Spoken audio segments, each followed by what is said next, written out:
Okay, we've got Jay. Good. Can everybody see me? Hear me? Yes. Okay. I can. Anyway. Hello. It's nice to have you. Thank you all for joining us tonight. It's nice to see everybody. It's great to have such a big group here with us tonight. My name is Roseanne Hassett. I will be hosting the meeting tonight. I am the Executive Director for the American Civil Defense Association, and Jay Whimpey will be presenting. Jay Whimpey is the President of the American Civil Defense Association, and he is also the President of the Civil Defense Volunteers of Utah. Jay will be presenting first. He's going to be talking about lessons from the 2001 Argentina monetary collapse. After his remarks, we will be answering questions. And if you'd like, you can type your questions into the chat feature over there on the right. You can address your question to an individual or to the group. So with that, Jay, do you have anything to add before you begin? Well, I'd like to talk a little bit about the organization, the American Civil Defense Association. Basically, our mission is to help everyone get prepared for any potential future disasters, man-made or natural. And in order to do that, we have tried to gather up all the information that we think would be useful for a person to have, and we put that in the Journal of Civil Defense. That publication is available for anyone free of charge online, or you can actually subscribe for a fairly modest fee and actually get paper copies of the Journal of Civil Defense. If you go to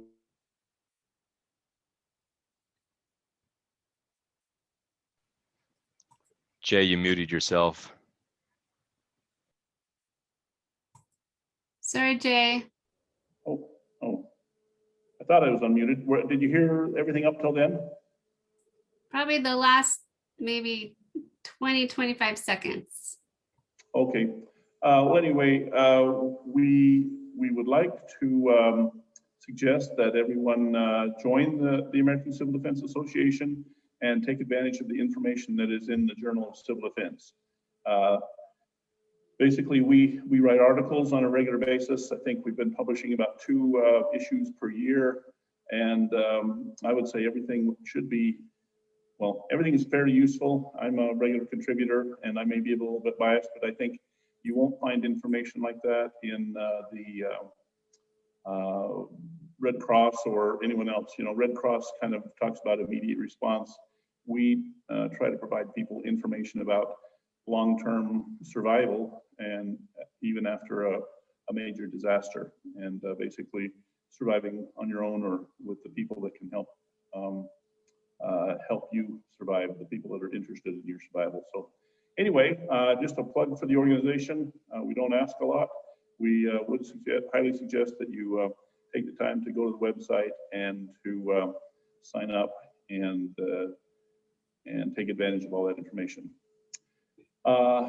Now, to start the formal presentation, I would first like to give credit where credit is due. I took a lot of my comments from this book, Surviving the of the Modern Survival Manual, Surviving the Economic Collapse, and it's based on a particular individual's experiences during the 2001 collapse. I've also watched a few YouTube videos on the subject, and my son was in Argentina from the 2004 to 2006 range, and so I was able to gather a little bit of information from him that may be helpful to you as well. First of all, I hope everyone has the outline that I sent out. That'll be very useful to help you remember this information, do the most important things. And well, anyway, I hope you have the outline. I'll just be going through that outline with a little bit of extra explanation, I guess. First of all, well,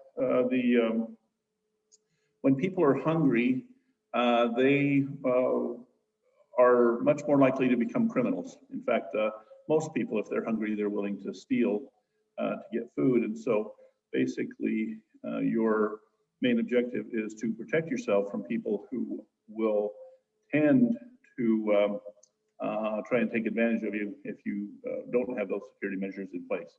You have to protect the food and the resources that you have.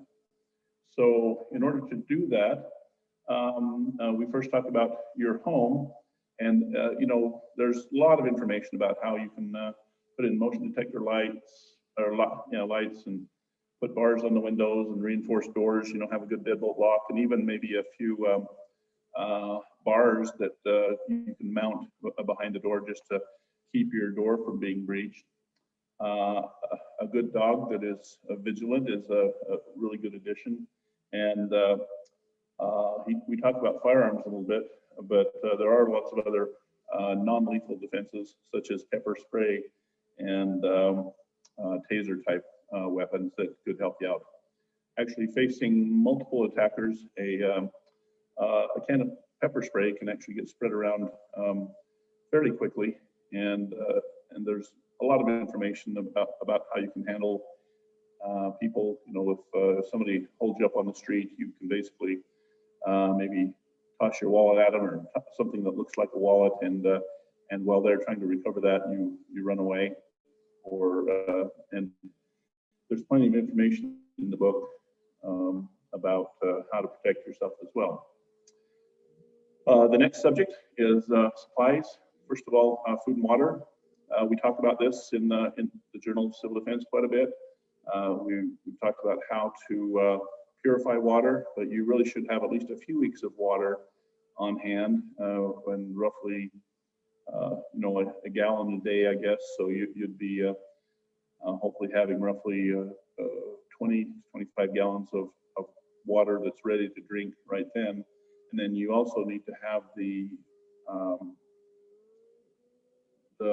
wherewithal to purify water, purify any surface water. And that information is also in the Journal of Civil Defense. Basically, you can use chlorine, you can use ultrafiltration, and you really should take advantage of the information and try to have the ability to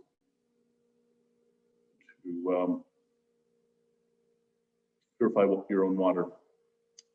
Toilet paper is very important, as we learned with the recent COVID situation.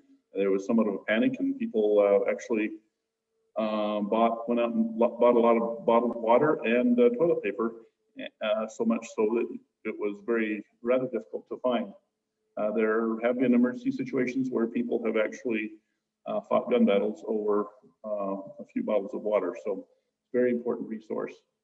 And it's good to have alternative fuels. We need communication, and therefore you should have, you know, some MRS radios or FMRS radios, and the wherewithal to charge them, as well as some lights. If you ever go out in the dark and try to do anything useful, you realize that you're significantly hindered if you do not have a headlamp or something of that nature, or a good flashlight. So make sure that you have those items, and make sure that you have the wherewithal to get them charged. They make little hand cranks, and they also make little solar powered type charging systems that are very inexpensive, maybe $20 or so, that have a little USB port on them, so that you can charge the electrical devices that you have. So the cost is fairly modest, I would say, to get started on there. First of all, well, the next item is location. Having a lot of people around you that you know and trust is very important. And so if that's not the case right now, you should actually go out and try to make connections with the people around you, and you know, see whether they're going to be reliable, and that there's someone that you can depend on in an emergency situation. Overall, a city is too crowded, and it's kind of an interesting thing that a lot of times people that live in an apartment in the city, they don't even know the people in the next apartment, whereas usually people that are out in the country have a little bit more space between them. They actually get to know their neighbors pretty well, which is kind of a not intuitive, but they say trying to get out too far away from civilization can be a little bit dangerous in that if you have relatively few numbers in an isolated location, you can be overcome by people who, well, by a group of people who are have in mind to take all your resources. The next thing is vehicles. He recommends having a big four-wheel drive vehicle with a little bit of ground clearance. And you need, along with that, you need to have some good defensive driving capabilities. You all know that sometimes when you're in city traffic and you're stopped at a stoplight, the tendency is to pull all the way up to the stoplight or to the vehicle in front of you. And when you consider that, you're not leaving yourself a very good space to escape. Basically, if somebody wanted to rob you at that point, you're a sitting duck, you can't move. If you have a big enough, powerful enough vehicle, you can kind of push other vehicles out of the way. You can also perhaps drive over a curb, but the point is you need to leave room in front of you and always leave room for an escape if need be. It's, as he says, motorcycles and bicycles are very vulnerable, although he did mention that a lot of people like the motorcycles for offensive capability. They can actually just drive up alongside a vehicle, smash a window, grab something, and then get away, even in a heavy traffic situation. But traveling day to day on a motorcycle is you're somewhat vulnerable to anyone who wants to take advantage of you. Going on to vehicle maintenance, you need to store parts, oil, fuel, and filters. You mentioned that tires are become hard to find. You know, they're constantly being worn as you're driving, so it's important to maybe set aside an extra set of tires, or at least keep your tires in relatively good shape. Oh, I guess I kind of covered the driving techniques along with that, but just keep valuables out of sight, and the intentional or imminent contact, that's basically part of the driving. If you need to bump another vehicle to get it out of the way, you know that it's better than being robbed and injured, perhaps. Hey, Jay. Yes, sir. Comment on the oil that you mentioned. Yeah, I've studied pretty much every war that has been since World War I, and what the most common thing that people run out of and have a hard time getting is oil. Oil for their vehicles and also cooking oil. So it covers two categories there. A lot of people during the wars, especially in the war-torn countries themselves, they would run their vehicles into the ground because they didn't have proper oil. Point well taken, Ken. Thank you very much. Let's see. I'll move on to the next subject here. Let me look at my time here. I'm about half done, and I'm about half done. Again, your gear and supplies. We're talking about food and water, first of all. Firearms are very important, and actually in the book you talked about a lot of different things. You know, it's nice to have a relatively small pistol that you can carry with you all the time. It's also good to have a relatively light rifle like a 22 to do light hunting that doesn't require a lot of resources and doesn't obliterate whatever target you have, and also a heavier rifle in order to hunt bigger game and perhaps take care of people who are trying to take advantage of you. You have the firepower to keep them at bay. Lights and batteries, we kind of talked about that before. Cooking fuel and equipment matches lighters. Again, in the journal, we talked about how important cooking is to food. It actually eliminates a lot of potential pathogens and such, and it makes the food more nutritious in many cases. And so having that material or having the wherewithal to cook We talked about, you know, a small wood stove, a rocket stove, briquettes, but the rocket stove and the briquettes you can't use inside. A small alcohol stove you can use inside would be a real good idea. And then even light, well, if you have some solar power capabilities, a light cooking appliance, a lot of little plug-in ovens and things of that nature in order to help well, cook something relatively quickly, and they use a relatively low amount of energy compared to, say, a major appliance like a big oven or stovetop. Mosquito repellent and nets. A lot of times, you know, windows can get broken out, so you know, storing plastic and such to repair a window. But in the meantime, you know, mosquito nets and mosquito repellent can be very important if you live in an area where that's a problem. Mentions disposable cups and dishes, save water. Definitely communication is important. You need AM and FM radios, as well as perhaps ham radios or the FMRS radios to keep track of those that are close to you. Communication is very important. So you know, you can either call for help or get help, or at least keep track of everyone. And then a good set of tools. You know, you're going to be on your own potentially for maintaining a vehicle or other useful devices. So a good set of tools is also important. And then just the normal everyday supplies that you keep in your kitchen drawer, the duct tape, glue, string, cords, and ropes. And then, you know, perhaps a generator and the fuel containers. And, you know, a lot of people get excited and they you know, go out and buy a 5,000 or 6,000 watt generator. That's really not necessary most of the time. The smaller generators with 1,000, 2,000 watts, you know, it's just, it's great. They're very good on fuel. The little, they call them inverter generators. Basically, it's a DC generator with an integral inverter, so that the engine can actually go slower if there's a lower load on it. And so those types of generators are actually much more fuel efficient, and we would recommend those. Next thing, everyday carry.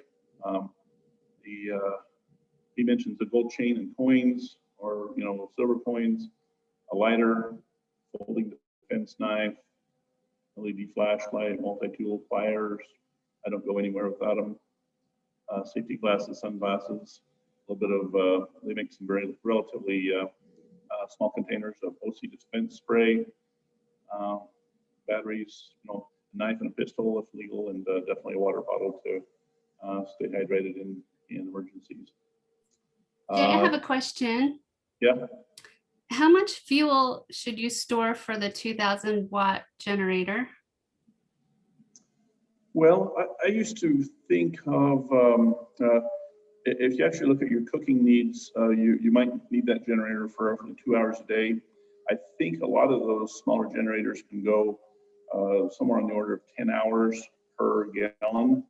And so you'd need roughly a gallon a week, I guess, that you're planning on being without fuel. I would suggest as somewhat of a minimum. It's always good to do a little bit more than that. And if you're storing alcohol as a cooking fuel, you know, it would be roughly the same, I believe. So a gallon a week, and that's to run it 2 hours a day. Mm-hmm. Will that run a refrigerator at 2,000 watt? It will operate a refrigerator for, while it's, usually, you know, fridges can use, well, the big ones use about 500 watts. And so, but you'd only be running your refrigerator or freezer, you know, 2 hours a day, which wouldn't probably keep things frozen. It could keep things cooler as well. Operating, you know, you can make some ice and such. But so, you know, it would, and maybe a very small refrigerator it could support, but it's only going to be supporting, you know, intermittently, and so it's not going to refrigerate it all the time. For every 20 hours you run your generator, you need to let it rest for at least 4. Okay. So if you're trying to, I'm 3 hours a day. If you're trying to keep a freezer or refrigerator going, it's not going to happen 24/7. You've got to give it some rest time. Okay, that's 20 hours of continuous running. Correct. Okay, You'll burn up your generator within a week if you don't. okay. Next subject, emergency survival kit. Again, big lighters, LED lights, LED flashlights are so much more efficient. Hairpins, safety pins. If your pants get ripped and they're hanging and it's hard to move around or whatever, safety pins are always handy. 3 feet of light wire, button, compass. The means of sharpening a knife. 30 feet of strong cord or dental floss, a needle for sewing and such. Pencil, cash, silver, pain medication. You can kind of let your imagination guide you there, and all those are on there. But it's nice to have a little bit of stuff that you might need in many situations in your emergency survival kit. They make some neat little LED lights that are red flashing lights, that could possibly attract a little bit of attention if you needed that. Those are pretty handy, and they're only a few dollars, I guess, at many of the stores. Then more of a heavy bug out bag, where basically a little bit of food, a small radio, whistle, match, duct tape, packing tape, notepad, a little bit of toilet paper. This is for a little bit longer time. 3 half-liter bottles, 50 feet of steel cable. He actually, I didn't have the explanation in here, but basically he said that the steel cable can hold a lot heavier load, and so he's thinking of trying to escape from an upper story of a building with that. The relatively fine steel cable. Like fishing line, trolling line. Yeah, that can actually be very helpful. And as far as the food goes, dehydrated soup pouches. They're providing tuna in pouches. I would say anything in pouches where you don't have cans clunking around, and they're a little bit harder to pack.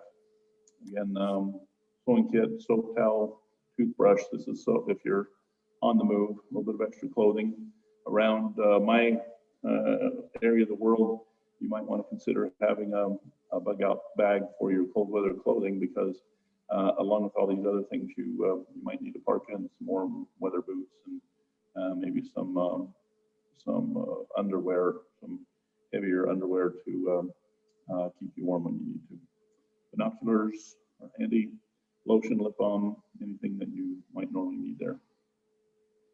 Going on to money. Cash is useful for a little while. Basically, I guess this all starts with a monetary collapse. And so, and the reason I decided to do this month was, the government seems to have the idea that they can print money with no consequences. And actually many countries have tried that, and it works pretty good for a little while until everybody kind of figures out what's going on, that their currency is being inflated, and then you usually reach a point where everyone loses confidence in the money. At that point, you have a monetary collapse. It's not working anymore. All the fiat currency out there basically has lost its value. It becomes ineffective as a means of exchange, and so you have to go to something else. It's a very hard thing to predict when that is actually going to happen, but it's kind of like a herd of cows. One cow can get spooked, and if one runs in a certain direction, the other, even though they don't know what's going on, they will tend to run in the same direction. And so once a particular individual or group of individuals or industry says, okay, we don't want American dollars anymore, we want something else, then the next guy will say, hey, maybe I shouldn't be taking dollars, and all of a sudden nobody's taking dollars. And so that disrupts the normal supply mechanisms in an economy, and it also impoverishes the people that perhaps saved a little bit of money because their money is no longer worth anything. So storing a little bit of cash is good. And then after that, gold and silver, you know, people tend to respect that a little bit. It's sometimes the government can jump in and say you can't use gold bullion. Usually they'll let you use numismatic coins. They have a hard time outlining that, but if you have a bunch of gold rings, and actually in some of these areas they actually mark a gold ring with their weight and purity in, you know, on the inside of the ring, that can actually be a pretty good means of exchange. But it is, you know, dangerous if people think you have too much money on target, then you are kind of inviting some trouble. Let's see. Do you really want to buy a gallon of milk with your wife's? What's that? Do you really? I said, do you really want to buy a gallon of milk with your wife's diamond ring? No, but a small gold ring, or it's perhaps a 90% silver dime or two might be very useful. So what they call junk silver is very handy. You can buy old American coins that have a fairly high silver content, and usually people recognize that they have some more value than the fiat currency. Bartering is very useful, and there's a lot of good information about how to barter. You know, not being too aggressive, but usually offering someone about half of the asking price, and then being somewhat reasonable. You know, if someone thinks you're treating them too bad, you know, and you generate some, let's say, some bad feelings with whoever's selling you something, you know, so people can just decide, hey, no matter what the price is, I'm not going to give this guy anything, or I'm not going to sell him anything. So you need to maintain good relationships. Actually, they say it's good to, perhaps if you're bartering with people, barter with the same people all the time, becoming a client of that person rather than just a once in a while show up kind of aggressive trader. You know, they don't necessarily appreciate you as much. You need to learn how to barter. A lot of good information in the book, and then actually having a skill that you can barter is good. If you're a good mechanic or good at, you know, making leather goods, whatever that you can, if you learn how to do something and can do something useful for other people, they will appreciate that. You can barter your time and skill as well as physical objects. Other than that, your people, you know, definitely get to know your neighbors, see what side of the fence they're on, talk about it. Say, you know, if you think that you can usually just say, hey, what do you think about the economy, or what do you think? And, you know, if they'll engage them in a conversation where you talk about some of the things that might not be so positive in the future, and then talk about what you might do about it, how you could work together, and see how open they are to that kind of stuff. Family and you know, longtime friends are very, very useful. And then he also suggests going out and finding people who have useful skills themselves: doctors, dentists, and lawyers, judges, and pharmacists, and such. So store owners, you know, people that have stores that sell useful stuff. You know, it's good to get to know people. And above all, you know, don't act like a victim. If you go around acting scared all the time and look like a victim, and perhaps aren't much aware of what's going on around you, then you will, you know, invite perhaps an attack. Whereas if you're looking around, look at people in the eye, and act confident, and perhaps travel in numbers, and act like you know how to handle yourself, then that is much better. I've got to admit, it's hard to do the book justice in a half an hour. I was just hoping to give you an idea of what's in there. He has many chapters on how to fight with a knife, or a chair, or just with your hands. You know, the bartering. There's a lot of pretty good information in the book. I would highly suggest it, or watching some of the YouTube videos associated with the Argentine economic collapse. There were literally tens of thousands of people that starved to death during that particular time period, just because the banks closed and they opened a few weeks later, and the currency was significantly devalued. So they had much less purchasing power. Inflation went wild, and so all of a sudden, people who, you know, were making a living and able to provide a living for themselves were left without anything to eat. And so, you know, they had demonstrations where they were taking their empty pots and spoons and going out in the streets and banging on the pots and spoons, you know, to let their elected leaders know that they were suffering. But there were a lot of people that just plain starved to death, and there wasn't a lot that they can do about it. So if you prepare in advance, you'll be in pretty good shape. If you fail to prepare, you're inviting trouble, because every fiat currency has failed. I think, you know, there's a few that are in the process of failing, but you know, haven't quite gone all the way yet. But you know, if you just look at the American currency and what you could buy 10 or 20 years ago and what you can buy now, you know, we're seeing inflation at a very low rate, but that could accelerate dramatically almost any time, which will be the monetary collapse. So with that, I will end my comments and invite any particular questions that you might have. Jonathan was going to help answer a few questions, but if you want to use the chat function and let us know any questions you have, or if we can clarify anything, that would be great. Thank you very much. I appreciate your time. Thank you, Jay. Thank you, Jay. I think also, if you would rather just, you know, raise your hand or unmute yourself and ask a question, that's okay too. We anticipated a lot more people, so we thought we'd have to use the chat, but yeah. John, do you have a question? Thanks very much, Jay. It was a very informative review of that book. I do have a copy of it, but I remember back at the time, the US government appointed a commission to go to Argentina to study hyperinflation. And I heard a Cleveland business executive who served on the commission give a report to a chamber meeting.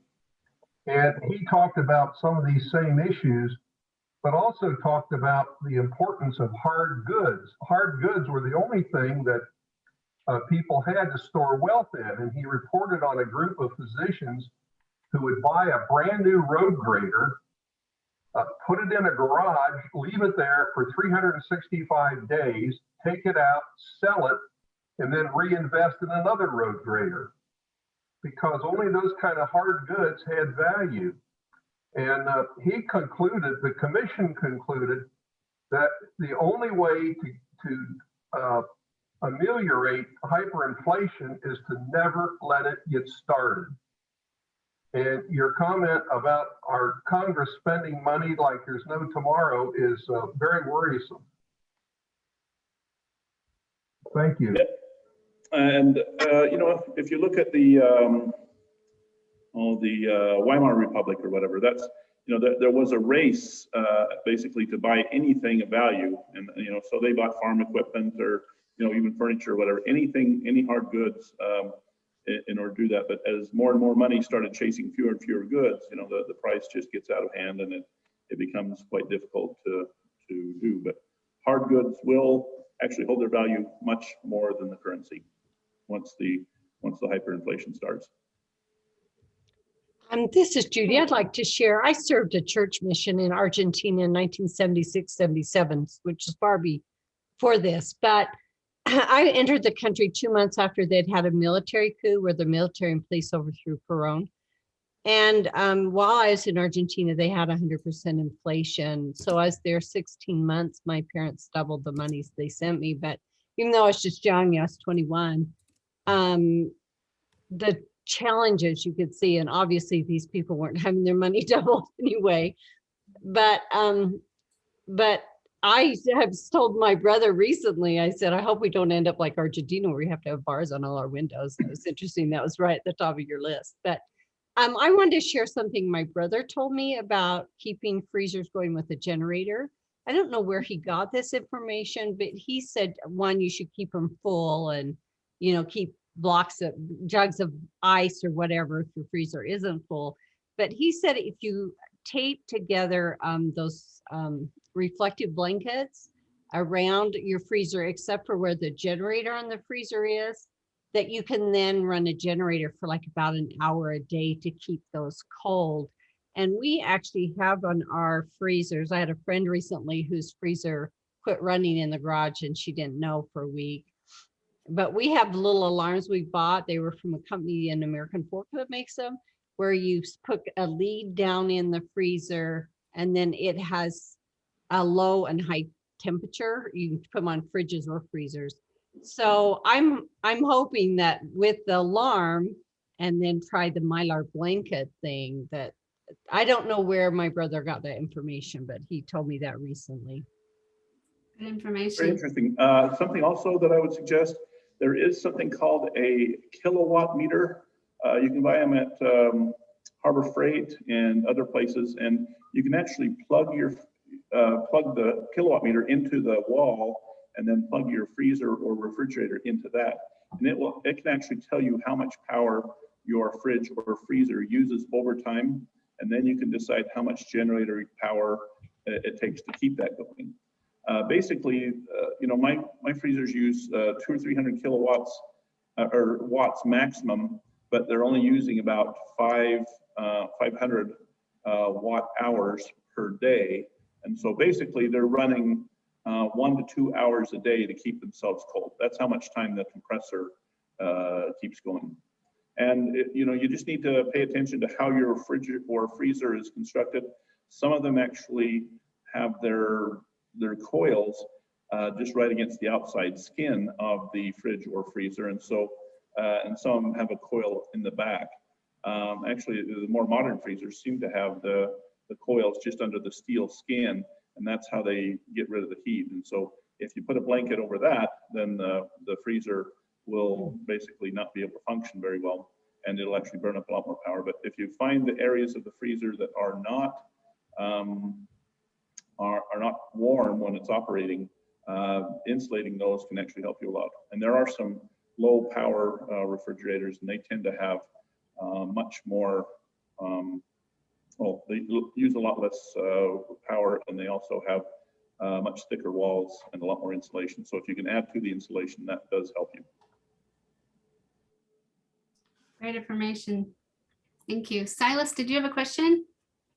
Yeah, really just a comment on the defensive driving quickly. I've listened to a number of podcasts on defensive driving, and one thing they say, just clarifying what Jay mentioned when stopping at a stoplight, is to always make sure you can see the tires of the car in front of you touching the ground, which should give you enough room to be able to maneuver, right? And on top of that, always making sure you have a half tank of fuel at a minimum. So always just try to fill up at a half tank. And that's it. Just wanted to make some comments that may help some people in the future. It's things I try to do. Good point. Great, nice to see you, Thank Silas. you. Hey, can you give us the title of that book again and the author so people can look that up? Yeah, it's The Modern Survival Manual, Surviving the Economic Collapse. And it's by Fernando Farfall Aguirre, Aguirre. Aguirre.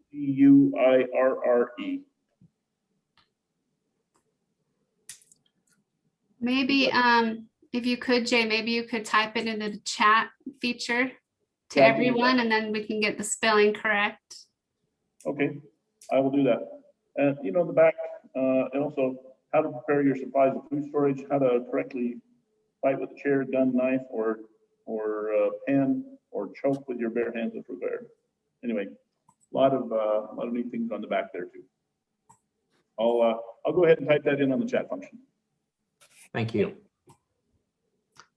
Okay, any other questions? I don't see any hands. Kenneth?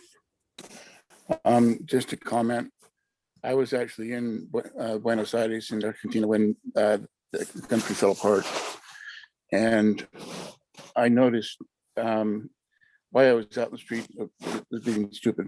But what I noticed in the street is on day 1, day 2, they're accepting cash, coins, whatever, for purchases. On day 3, they were very leery about cash, and it was gold, silver, diamonds, whatever you had. And as I mentioned earlier, do you really want to buy a gallon of milk with your wife's diamond ring? That's what it got down to. That was day 5, 6, and then on day 7, I had a guy who was standing from me about 3 meters away, and he was shot and killed for a piece of bread in his pocket. Not a loaf of bread, piece of bread. People will do that, some very horrible things when they're hungry. People ask me all the time, should I buy gold and silver? And I said, well, I'm not a financial advisor, but a little bit might help. If you ever see the Jews when they go on cruises and trips around the world, you see how they're dressed up. It looks like the women are wearing all their jewelry. And that's because they are. They found out in World War II that they could buy someone's freedom with a little bit of jewelry here and there. So yes, a little bit of gold and silver might help.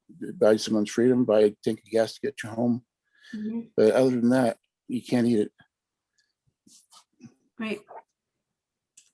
Good point. Thank you. All right. Did we get all the questions answered?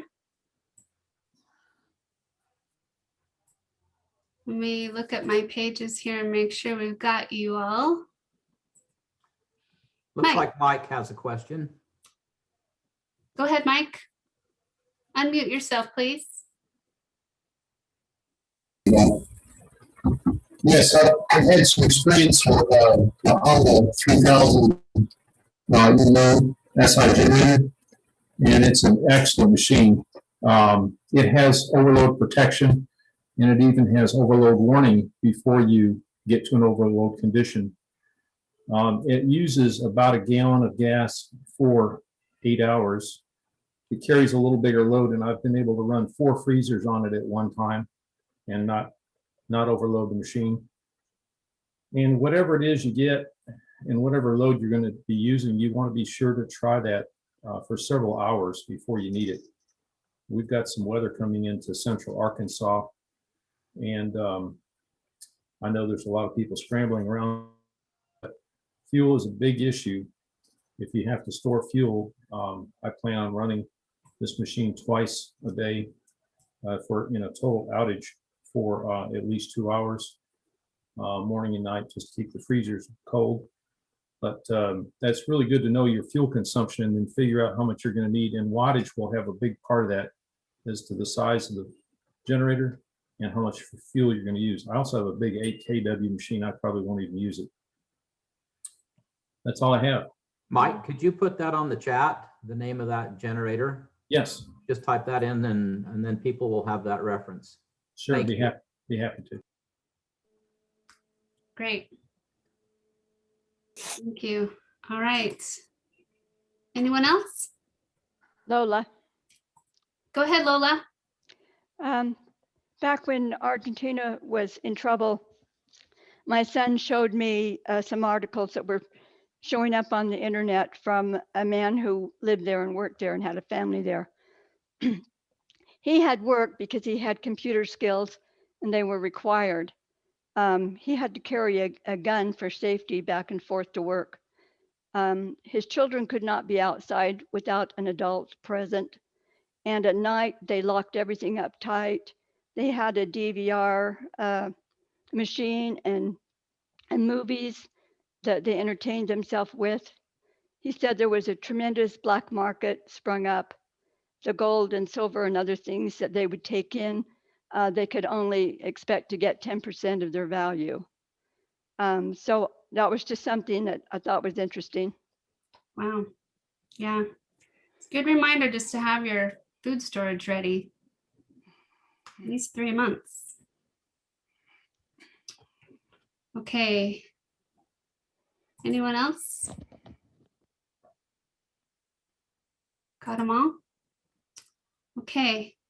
I'd like to thank also Bruce Curley for coming tonight. Bruce, do you want to raise your hand? This is Bruce Curley. He's Vice President of the American Civil Defense Association. Really glad to have you here tonight. So we're gonna wrap things up. Does anyone have any quick questions about TACDA that I could answer for you? Mark? What's your, what office do you hold with TACDA? Again, please. I'm the executive director. Okay, thank you. You're welcome. Anyone else? Okay. So if you're not a member of TACDA, it's easy to join. It's free. You can join on the website. It's tacda.org, TACDA.org. All right. Jay, you have anything to end with? Shall we Well, call it to a close? Yeah, again, I would like to encourage everyone to do something today or tomorrow, just a little bit of an effort every day, it adds up after a while. The best thing to do is not procrastinate, just do what you know is right today, and it'll work out all right. And joining TACDA and making use of the information that we've been compiling over the last couple of decades would be very useful for you. So I would highly encourage that, and we look forward to seeing you next month. We'll be sending out another notice and another meeting subject. And if anyone would like to contribute, they can contact Roseanne at info@tacda.org. Is that what it is? Anyway. Yep, that's correct. Or if you go to the TACDA website, you can learn how to contact us. So anyway, good luck and be diligent, and we hope to see you soon. Thank you. Thank you. Thank you. Have a good night. Bye-bye, everybody. Bye.